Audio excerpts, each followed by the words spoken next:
Ողջույն բոլորին, շարունակում ենք մեր դասընթացները անվճար թրեյդինգի հետ կապված ու այսօր ոնց խոստացել էի, սովորում ենք, թե ոնց ենք աշխատում BingX բիրժայով, ոնց ենք գործարք բացում, փակում եւ այլն։ Տեսեք, եթե մտնեք BingX, հենց առաջին էջում, գլխավոր էջում այս պատկերն եք տեսնելու, ներքևի մենյուից, ներքևից ամենաաչը սեղմում եք ակտիվի, երբ որ արդեն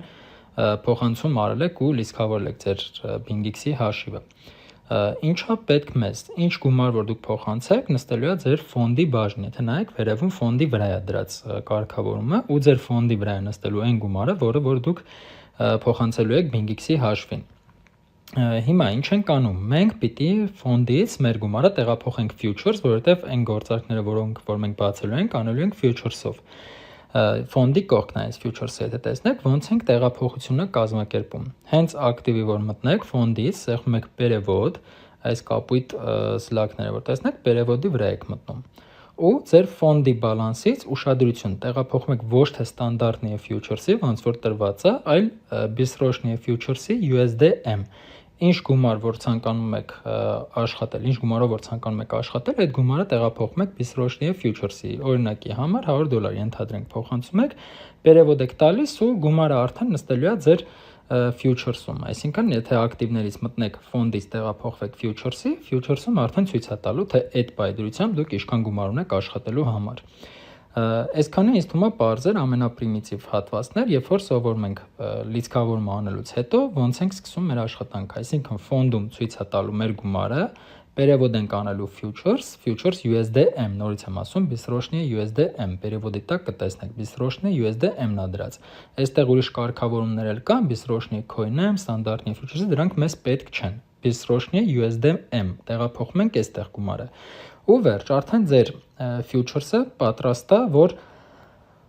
դուք սկսեք աշխատանքը կատարել։ Հիմա ինչ ենք անում հաջորդ փուլով։ Մտնում ենք ներքևի մենյուից futures-ի։ Մտնում ենք ու մոտ որ բացված կլինի ուրիշ բան, այստեղ անպայման կմտնեք USD-M վերևից, որովհետև այստեղով ենք աշխատանքը մեր կատարելու։ Հիմա անցնում ենք բուն գործընթացին։ Տեսեք, ոնց են գործարքը բացում։ Հենց futures-ի հատվածում նորից ցույց եմ տալիս, տեսնում եք USD-M-ի տակ գրված է Atom USDT, այսինքն այս բանը ընտրված է Atom USDT զույգը։ Մենք աշխատելու ենք միշտ USDT-ի հետ, այսինքն ինչ կրիպտո էլ վերցնեք, այստեղ ուրիշ տարբերակներ կան, USDC կա, ուրիշ բիրժանում հնարավոր է ուրիշ stable coin-ները լինեն, աշխատում ենք USDT-ով, այսինքն ինչ կրիպտոյի հետ էլ որոշեք աշխատեք, տեսեք, հենց այդ Atom USDT-ն որ մտնեք, օրինակի համար, չգիտեմ, ընդհանրենք link USDT, մտնում եք link USDT տարբերակը, կրիպտո արժույթների զույգը ու սրա հետ եք աշխատում։ Ինքը գործարքը բացելու է link-ի վրա, link կրիպտո արժույթի վրա։ Եթե հավատում եք, որ պիտի աճի գործարքը, այսինքն ներողություն, եթե հավատում եք, որ գինը պիտի աճի link-ի, ձեր գործարքը բացում եք սեղմելով открыть long։ Եթե հավատում եք, որ գինը պիտի իջնի, գործարքը բացում եք սեղմելով открыть short։ Բայց մինչև открыть long ու открыть short անելը կան որոշակի կարգավորումներ, որոնք պարտադիր պիտի իմանաք։ Տեսեք։ Նախ ամենակարևորը, հենց link USDT-ին տակը տեսնում եք գրված է cross։ Միշտ թողնում եք cross-ի վրա։ Ձեր մոտ հնարավոր է լինի իզոլիրովանի, խնդրում եմ, այս հատվածին անչափ ուշադիր եղեք, որովհետև իզոլիրովանիով պիտի չաշխատեք, պիտի միշտ աշխատեք cross մարժայով։ Այս նորից եմ ասում, պարտադիր է։ Միշտ հիշեք, ամեն գործարք անելուց մտեք ստուգեք, որ cross լինի։ Էսենց։ Հետո գալիս է հենց cross-ի կողքը x-ը ցույց տալիս 25x իմ դեպքում։ Տեսեք, սրա նյուանսը որն է։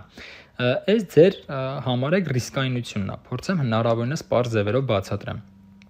Այսինքն, այս x-երը ինչքան բարձր եղավ, այնքան ձեր գործարքը ռիսկային է։ Այս x-երը ինչքան ցածր եղավ, այնքան ձեր գործարքը ոչ ռիսկային է։ Սովորաբար ես խորհուրդ եմ տալիս օգտագործես 15-ից 25x ոչ ավել, որ սեղմեք իր վրա, այսպես պատուհան է բացվելու ու նշելու եք x-երը, նորից եմ ասում, աշխատում եք նշեք 15-ից 25x ոչ ավել, որովհետև արդեն ավելը բավականին ռիսկային է լինում։ Հիմա բացատրեմ որն է տարբերությունը։ Տեսեք, չեմ խորանա ընդհանուր հենց բուն, թե ինչ է ինքը իրանից ներկայացնում, որովհետև ձեր համար բարդ կլինի այս բանը, հետո կբացատրեմ, խոսք եմ տալիս։ Հիմա զուտ ուղղակի որ հասկանաք, եթե 25x չլինի, օրինակ լինի 75x, 14.3-ից եթե գինը լինկի բարձրանա 15, օրինակ հավատում եք, որ պիտի աճի, բացել եք long գործարք, դրել եք, որ պիտի գինը բարձրանա։ 75x-ի պարագայում 14-ից եթե հասնի 15, ձեր $100-ը կարա սարքի $400-500, պայմանական ասենք։ 25x-ի դեպքում ձեր $100-ը նույն գինը եթե ունենաք, դարձնելու է $200, այսինքն 3-4 անգամ ավելի քիչ է տալու եկամուտ, բայց միտքը այն է, որ նույնքան էլ ձեր կորուստը կարա լինի, եթե օրինակ ձեր գործարքը հակառակ գնա ու դուք սխալ անալիզի կարաս լինեք, այսինքն 75x-ի դեպքում, եթե մի փոքր իշնի գինը, շատ մեծ կորուստ կարա ձեզ տա, այսինքն եթե մի փոքր ձեր բացած գործարքին հակառակ գնա, հետևաբար այս X-երին միշտ ուշադրություն դարձրեք, նորից եմ ասում, ընթացքում իհարկե դուք որ փորձարկումներ անեք, արդեն պատկերացում կկազմեք, բայց նորից եմ ասում 15x-ից 25x-ը, որը կուզեք, կարաք 15x-ով աշխատեք, 20-ով կարաք, 25-ով կարաք, մաքսիմում ռիսկայինն է, ես ձեզ խորհուրդ եմ տալիս 25x, դրանից ավել խորհուրդ չեմ տալիս դնեք։ Այս ֆիքսեցինք, այս շատ կարևոր է։ Անցնում ենք առաջ։ Հաջորդ կարևոր պայմանը։ Միշտ բացում ենք գործարքը ռինշնիով, պարտադիր, դնում եք իմ մոտ դրած է, հենց ատկրիցի տակը դրած է ռինշնը է։ Այս որոշների մոտ կարա դրված լինի սկզբնական հատվածում լիմիտ, այդ լիմիտը պարտադիր փոխում եք ռինշնի։ Հետո կբացատրեմ, որի իմաստը որն է, այսինքն լավ, ռինշնին այնն է, որ հենց այս պահին, հենց այս գնով մտնում եք գործարքի մեջ։ Իսկ եթե լիմիտ դրած լինի, լիմիտը ուղղակի ինչ-որ մի հատ գին է ֆիքսում, մինչև չհասնի այդ գնին չի մտնելու։ Մենք պարտադիր աշխատում ենք ռինշնիով։ Կրոս մարժա 15-ից 25x ու ռինշնի։ Այսքանը ֆիքսեցինք, պարտադիր։ Հետո անցնում ենք առաջ։ Հիմա պիտի նշենք, թե ինչ գումարով ենք մտնում մեր գործարքի մեջ։ Նայեք, ես ունեմ այս բանը, սա տեստային իմ օկտաշիվն է, ակաունտն է, եկեք լավ ռուսերեն ասեմ, տեստային ակաունտն է ու այստեղ սովորաբար մեծ գումար ես աշխատում եմ չպահեմ, հիմնական հաշվով որտեղ որ աշխատում եմ, օրինակ $50,000 դեպքում ես մտնում եմ գործարքի ընդհանրապես ամբողջ գումարի ընդհանրապես 1%-ով, այսինքն չեմ մտնում շատ մեծ գումարով, $50,000-ից ընդհանրապես օգտագործում եմ $500 ամեն գործարքի համար, պատկերացրեցիք, չէ՞։ Այս պարագայում, երբ որ գումարը $2600, ձեր դեպքում ինչքանը որ ձեր համար ռիսկայինը կլինի, նորից չմի ֆիքսվեք իմ ասած թվերի վրա, իմ դեպքում օրինակ երբ որ $2600, ես այս ակաունտը քանի որ տեստային է, այստեղ այս ստրատեգիաներ եմ փորձարկում, copy trade եմ փորձարկում եւ այլը, այստեղ ռիսկային գործողություններ եմ անում, ես այստեղ մեծ հաշվով շատ չեմ ափսոսում ու հնարավոր է գործարք մտնեմ 10%-ով, այսինքն $2600-ից օգտագործի $260 գործարքի համար։ Հիմա ցույց կտամ ոնց է այդ արվում։ Մարդիկ կան ամբողջ գումարով են մտնում, ամբողջ գումարով չի կարելի մտնել բացարձակապես, որովհետև եթե օրինակ հիմա դուք ինչ-որ մի կրիպտոարժույթի ուղղությունը անալիտիկայով հասկացել եք ինչ պիտի լինի, մտնում եք ամբողջ գումարով, եթե հակառակ ուղղությամբ գնաց ամբողջ գումարը կորցնելու եք, իսկ եթե քիչ գումարով եք մտնում, ասենք 10%-ով, ենթադրենք $260 եք գործարք բացում, կարաք մի հատ $260 մտնեք, եթե այդ գործարքը սխալ գնա, այդ ամբողջ $260-ն եք ընդհանրապես կորցնելու, մնացած 4-5 գործարքով, էլի $260-ներով մի քանի 4-5 գործարք բացելով, կարաք բերեք դրա տեղը լրացնեք, մի բան էլ էլի պլյուս դառնաք, պատկերացրեցիք դրա համար ձեր պարագայում նորից եմ ասում, դուք կորոշեք ինչ գումարի չափով եք մտնում, եթե շատ այն գումարը չի, որը իրոք պատրաստ եք կորցնել, խորհուրդ չեմ տալիս շատ մեծ տոկոսով մտնել գումարի, ընթացքում դուք որ փորձարկումներ անեք կհասկանաք, բայց եկեք մի հատ սովորացնեմ ոնց ենք այդ տոկոսը ֆիքսում։ Տեսեք, հենց այստեղ գրված է, այս սանդղակը տեսնում եք, հիմա որ այսպես շարժում եմ, ցույց է տալիս, թե ինչ տոկոս ենք օգտագործելու մեր գործարքի համար։ Եկեք օրինակ link գնա, չէ՞։ Տանում եմ աջ, ենթադրենք 10%-ով։ Այստեղ էլ մարժան ցույց է տալիս, տեսնում եք, մարժան $260։ Այսինքն մենք այս գործարքի մեջ մտնելու ենք $260-ով։ Այս հատվածում ուրիշ անելիք չունեք, սեղմում ենք ուղակի, վсё, գումարը ֆիքսած է, 2600-ից մտնում ենք $260-ով, տալիս ենք add-freeze long, սեղմեցինք։ Վсё, մեր գործարքը հենց այս պահին արդեն բացվեց, տեսնում եք, ներքևում արդեն ցույց է տալիս։ Այստեղ ինչա ցույց տալիս մեզ, ասում է ожидаемая цена ликвидации, այս ամենաներքևի աջ մասում, որ նայեք զակրիցի վերևը, ожидаемая цена ликвидации 8.574։ Հիմա գինը լինկի 14.3 մոտավորապես, եթե իշնի 8.5, ամբողջ գումարը մեր հաշվի է, $2600 ամբողջությամբ կորցնելու ենք։ Դրա համար մենք ինչա թույլ տալիս բիրժան մեզ անել։ Ասում է, կարաս դու նշես, թե եթե օրինակ սպասում ես, որ պիտի աճի, նշես մինչև ուր է սպասում իր աճը, այդ զոնայից ինքը ավտոմատ գործարքդ պլյուսով փակի։ Ու կարաս զոնա դնես, որ եթե այդքան իշնի, ավելի շատ թույլ չտա իշնի բիրժանը, տեղից ավտոմատ մինուսով փակի։ Պատկերացրեք, չէ՞, հիմա ցույց եմ տալիս այդ ոնց հարվում։ Այսինքն ամենասկզբից ամբողջ process-ը հասկացել եք, չէ՞։ Հիմա սովորում ենք, թե ոնց ենք նշում մեր նպատակային կետերը, որ որտեղից պլյուսով փակի, որտեղից մինուսով փակի։ Տեսեք, ներքևի ձախ մասում գրած է, տեսնում եք, TPSL Take profit, stop loss-ը բացվում է։ Իմացեք, take profit-ը այն է, երբ որ դուք նշում եք, թե ինչ պլյուսով ձեր գործարքը փակվի, stop loss-ն էլ այն է, որ նշում եք, թե ինչ մինուսի դեպքում արդեն ինքը փակի մինուսով, որ ավելի շատ մինուս չգնա։ Եկեք օրինակի համար ես մի հատ գրաֆիկը բացեմ լինկի ու հասկանամ ինչ եմ իրանից սպասում։ Եկեք նշեմ 14.382-ը ես սպասում եմ, որ պիտի վերցնի, չգիտեմ ինչքանով ճիշտ դուրս կգամ, բայց եկեք նշեմ 14.4, լավ։ Նշում ենք այստեղ, այս TPSL-ը, take profit-ը, տեսնում եք, այստեղ ձեր մոտ հնարավոր է այս վիճակում լինի, նշում եք առաջինը take profit-ը 14.46, ենթադրենք, ու այստեղ ինչա ցույց տալիս, ասում է, եթե գինը հասնի այդտեղ, դուք 27.79%-ով այս գործարքից դուրս կգաք, ներքևից պարտադիր սանդղակը պիտի տանեք, նայեք այս սանդղակի մասնախոսքը, ինչ է տանում եմ, տեսեք կանաչով ցույց է տալիս $72 այս գործարքից բերելու է ինքը, եթե գինը 14.3-ից հասնի 14.46, սեղմում ենք OK։ Всё, հիմա մենք ֆիքսեցինք, այսինքն ինչ արեցինք, մտել ենք գործարք $260-ով, նշել ենք, որ գինը 14.3-ից պիտի հասնի 14.46, ու բիրժան մեզ ասել է, որ $260-ին $70 գումարելու է, եթե գինը հասնի այդտեղ։ Հիմա պիտի նշենք, թե որտեղից ենք սպասում, որ արդեն ռիսկային է ու ավելի լավ է այդտեղից գործարքը մինուսով փակվի, որ ավելի շատ չիշնի։ Նորից մտնում ենք նույն հատվածը, take profit-ը արդեն դրել ենք, այս անջատում ենք ու stop loss-ն ենք նշում։ Այսի դեպ կարաք սենց առանձնել չանեք, ես հիմա եմ ցույց տալիս, դուք կարաք հենց նույն տեղում էլ անեք, stop loss ենք դնում, որտեղ օրինակ որտեղից որ սպասում ենք, որ պիտի արդեն մեր գործարքը չթողենք ավելի շատ մինուս գնա։ Եկեք ես նշեմ, այս հատված 14.088-ը նշեմ։ Այսինքն 14.088-ից ներքև ավելի լավ է չիշնի, որտեղ արդեն ռիսկային է։ Մտնում եմ take profit stop loss-ը նշում եմ 14.088։ Երևի թե մի քիչ նշեցի։ Գիտեք, եկեք որտեղ նշեմ։ Հա, 15 րոպեանոցով դրա համար խառնեցի։ Եկեք նշեմ, որ եթե 14-ից, եկեք նշեմ 14-ից ներքև թույլ չտա իշնի։ 14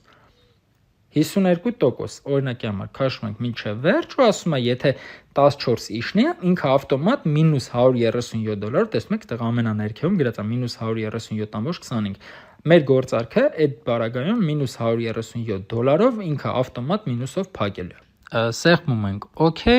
ու всё, ինքը արդեն ֆիքսեց, այսինքն, եթե մեր անալիտիկան ճիշտ է եղել, 14.46 հասնելուց մենք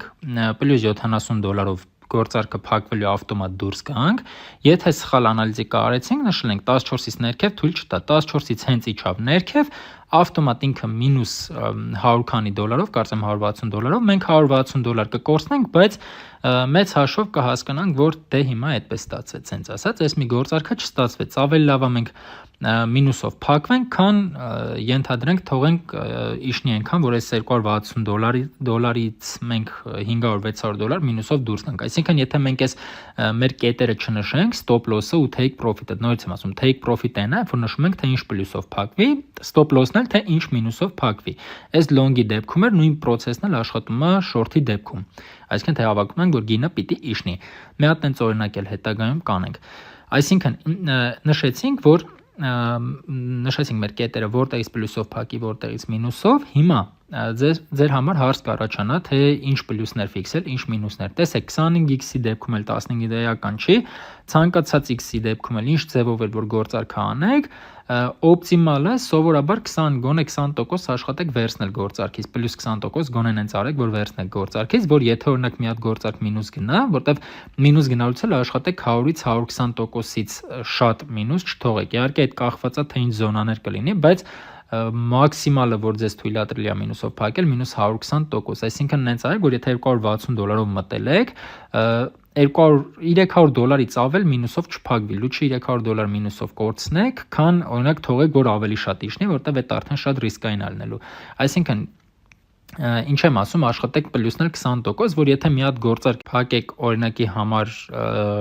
մինուս $260, գոնե այն մնացածը 5 գործարք անեք ու 5 գործարքից ենթադրենք 5-6 գործարքով բերեք 20%-ներով, ամեն գործարքը 20-22% էլ եթե բերեք 5 գործարքով այդ մինուսը փակելու եք, պլյուս հետո արդեն դաժե պլյուս եք դուրս գալու։ Այսինքն դրա համար եմ ասում, աշխատեք գոնե 20% պլյուս վերցնեք, եթե զգում եք լավ գործարք կա, ասենք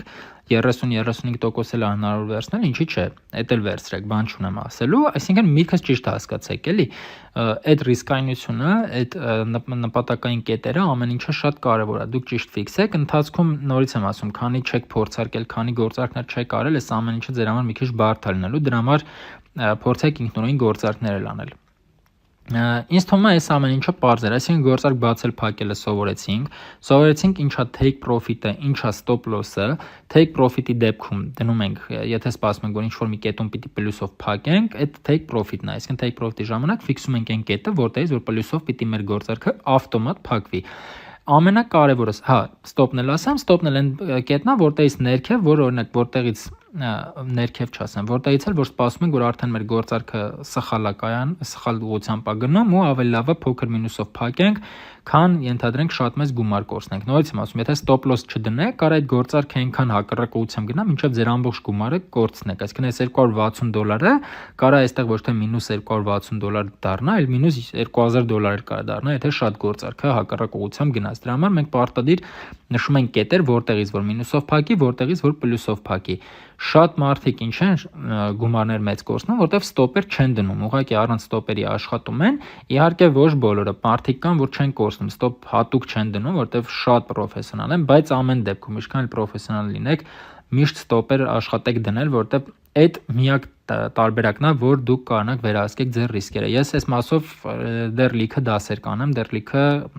թարմացումներ կանեմ, լիքը ստրատեգիաներ կասեմ։ Այս ուղղակի ֆիքսեք, որ պարտադիր stop loss take profit եք դնում, որ դուք հանգիստ գործարքը նայել եք, անալիտիկա եք արել, այստեղ կարա հասնի,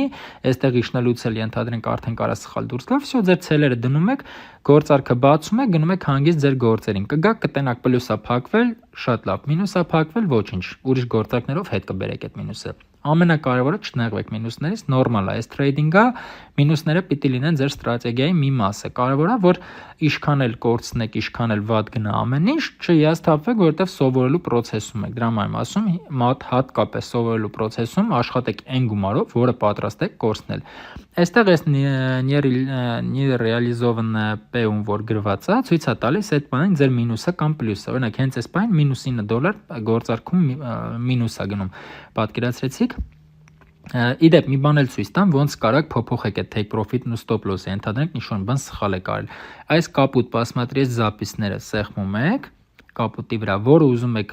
փոփոխել, օրինակ stop loss-ն է, չէ՞, ջնջում ենք։ Ու նորից take profit stop loss այդ կապուտի տակ սեղմում ենք, stop loss-ը նորից ենք դնում, ասենք ուզում եմ դնեմ 13.9, ենթադրենք կամ 8, ասենք 13.8, տանում ենք մինչև վերջ ու stop-ը տեղափոխվեց։ Всё, այսքան բան։ Ինձ թվում է այսքանը պարզ էր, եթե հարցեր լինեն, կարաք դասընթացի մեկնաբանություններում գրեք, ես սիրով կպատասխանեմ։